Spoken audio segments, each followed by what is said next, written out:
Bienvenue aux capsules Jardiner Roussillon simplement. Ces capsules sont une présentation de la MRC Roussillon et de Cultivons Châteauguay. Je suis Olivier April-Lalonde, le coordonnateur de Cultivons Châteauguay, qui est un organisme à but non lucratif qui vise notamment à améliorer la sécurité alimentaire des citoyens de la région. Ces capsules d'initiation au jardinage sont une bonne opportunité d'améliorer notre autonomie alimentaire. Pour la première capsule, qui va nous présenter la planification du jardin et la préparation du terrain, de l'espace pour jardiner, notre jardinière amateur Annie Landry va vous expliquer les bases du jardinage.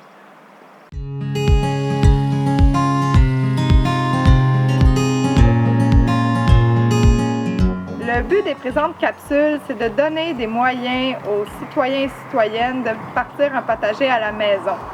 Que ce soit pour simplement agrémenter nos salades, nos barbecues l'été de quelques concombres, courgettes, pour améliorer notre alimentation, encore baisser le coût de nos paniers d'épicerie ou même certains vont viser une autonomie alimentaire. Partir un potager à la maison, c'est toujours une belle aventure. Avant de démarrer un jardin, c'est important de se poser des questions essentielles. D'abord, quelles sont nos ressources disponibles en temps d'espace, d'argent, de temps et de capacité physique. Donc, la première question, c'est est-ce qu'on a accès à un terrain, oui ou non? Dans le cas où c'est pas possible d'avoir accès à un terrain, il y a toujours la possibilité de faire de la culture en pot sur votre balcon. Donc, à ce moment-là, ça va être d'adapter la culture que vous allez faire selon les pots que vous avez et la capacité de votre balcon à soutenir des larges contenants ou non. Et finalement, il y a aussi les jardins communautaires. Donc, on peut vérifier avec nos localités s'il y a des jardins communautaires et s'il y a de la place pour y participer. D'autres ressources à tenir en compte, c'est les ressources monétaires. Donc, quel montant qu'on est prêt à investir dans notre projet de potager, combien de temps qu'on veut mettre dans l'entretien et dans l'avancement de notre potager. Et finalement, nos capacités physiques. Donc, qu'est-ce qu'on est capable de faire nous autres mêmes en tant que ce qui demande la force physique et aussi est-ce qu'on est capable de demeurer souvent penché ou non? Parce que quand va venir le temps de faire les récoltes et de désherber, si on a de la difficulté à se mouvoir, peut-être que de réfléchir à un potager en bac ou surélevé va rendre notre jardinage beaucoup plus agréable. Dans le meilleur des cas, vous avez accès à un terrain, soit que vous en êtes propriétaire ou sinon quelqu'un vous a donné l'autorisation de faire de la culture sur leur terrain. Dans ce cas-là, il faut prendre plusieurs critères en considération avant de décider où on va installer notre potager. Le premier critère, c'est le nombre d'heures d'ensoleillement. Il faut savoir que pour avoir une belle culture, une belle récolte, ça nous prend au minimum 6 heures d'ensoleillement par jour pour notre potager et idéalement, c'est l'ensemble de la journée qui va être au soleil. En banlieue, il y a plusieurs choses qui peuvent limiter le nombre d'heures d'ensoleillement, soit les bâtiments qui sont à proximité ou encore les arbres. Il faut regarder attentivement notre terrain, comment le soleil se déplace sur notre terrain et qu'est-ce qui fait de l'ombrage. Idéalement, lorsque votre cours est plein sud, vous allez avoir beaucoup moins de difficultés à avoir le nombre d'heures d'ensoleillement requis, mais sinon, tout est possible quand même. Autre chose à considérer, c'est que si vous évaluez la situation de votre potager au mois d'avril, sachez que les arbres n'ont pas encore leurs feuilles et que le soleil va avoir tendance à être un petit peu plus haut au courant de l'été dans le ciel, donc ça va changer votre nombre d'heures d'ensoleillement. Si l'espace d'ensoleillement qu'on a est seulement situé sur la cour avant, sachez qu'il faut vérifier avec les municipalités si on a l'autorisation de faire des potagers sur les cours avant. Et aussi, il faut considérer qu'on n'a pas le droit d'abattre des arbres dans la plupart des municipalités, donc ce n'est pas une option de dire qu'on abat un arbre pour créer plus d'ensoleillement dans notre cour. Une fois qu'on a déterminé l'emplacement idéal pour notre potager en tant que nombre d'heures d'ensoleillement, il faut aussi regarder le type de sol qui est présent à cet endroit. Donc, est-ce que c'est de la terre meuble qui est l'idéal, donc une belle terre noire qui est facile à travailler, ou encore une terre sablonneuse ou glaiseuse. Et là, ça va déterminer aussi qu'est-ce qu'on va faire. Est-ce qu'on va amender énormément la terre ou on va favoriser un jardin sur bac? Est-ce que c'est un lieu où le terrain est en creux et où l'eau s'accumule? Là aussi, dans ce cas-ci, il va falloir modifier le terrain ou encore faire de la culture en bac afin de s'assurer que les plantes poussent convenablement. Et finalement, quelle grandeur qu'on a, quel espace qu'on a, est-ce qu'on est capable d'aller seulement un petit potager ou qu'on peut en faire un plus grand.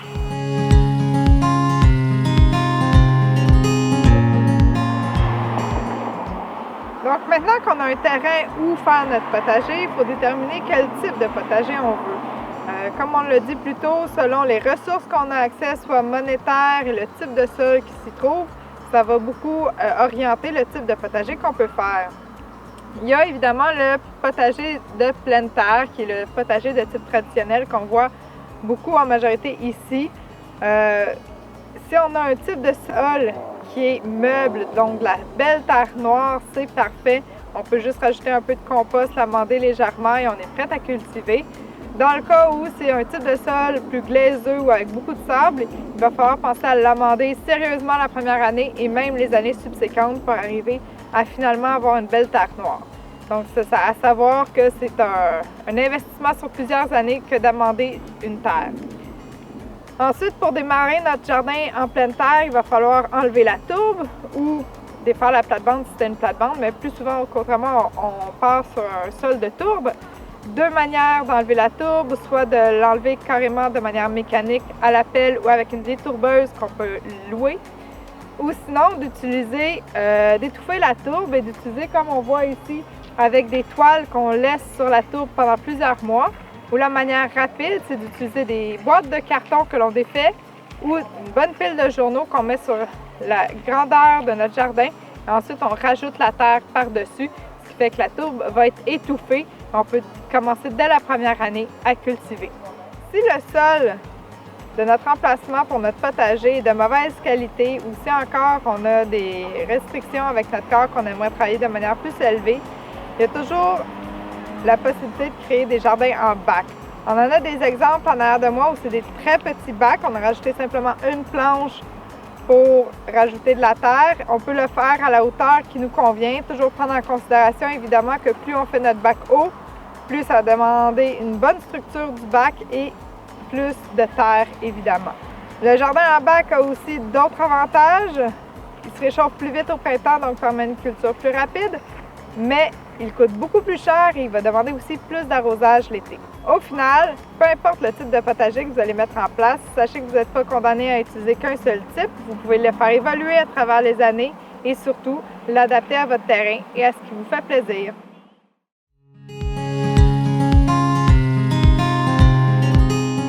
Donc, une fois qu'on a une idée du type de jardin qu'on veut mettre en place, on peut aller s'inspirer de voir qu'est-ce qui se fait, quelle forme qu'on veut lui donner. Donc, il y a plusieurs livres qui existent, évidemment, plusieurs sites Internet également. On va vous en mettre en référence sur le site de Cultivons Châteauguay. Et il faut décider qu'est-ce que vous voulez planter, qu'est-ce que vous aimez manger surtout, et peut-être quelques essais que vous voulez faire. Par la suite, on va à l'extérieur, on mesure l'espace qu'on a déterminé pour avoir des données exactes. C'est pas obligé d'être en carré comme on l'a mentionné plus tôt. Vous voyez ici, on l'a mis en coin dans la cour.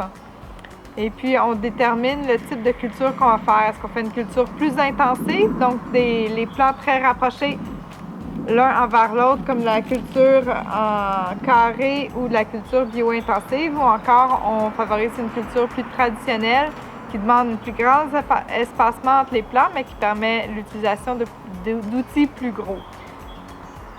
Donc aussi, savoir pour vous aider à déterminer quel espacement vous voulez entre les plants, il y a la quantité que vous voulez récolter, les outils que vous allez utiliser. Est-ce que juste avec les mains, un paillage, ça peut être suffisant? Si vous voulez absolument sarcler entre les plants, bien, peut-être entre vos rangées, entre vos plants, prévoir au moins la largeur de votre outil. Et après ça, on fait le plan. Donc, pour faire le plan, j'aime bien travailler soit avec du papier calque parce qu'au fur et à mesure des versions, on n'a pas à tout recalculer. Ou sinon, il y a évidemment les programmes informatiques qui peuvent vous aider à faire votre plan de jardin.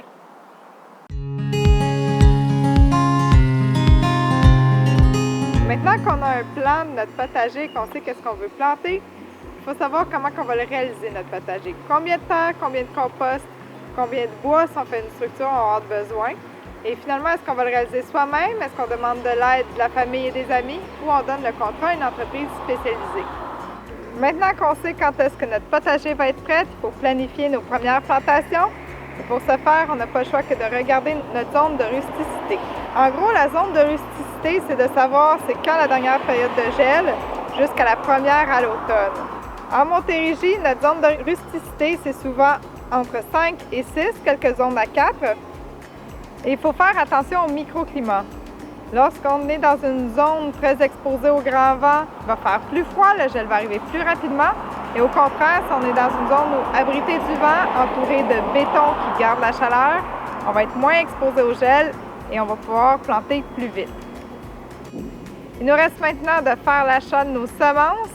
Pour ça, on peut aller en ligne. Il y a de grands semenciers québécois qui nous offrent une grande variété de semences qu'on peut faire directement au jardin. Et aussi faire l'achat de plants déjà matures en pépinière pour tout ce qui est tomates, concombres et autres plantes potagères. Lors de la prochaine capsule, on va aborder comment travailler au jardin et planter nos premiers plants.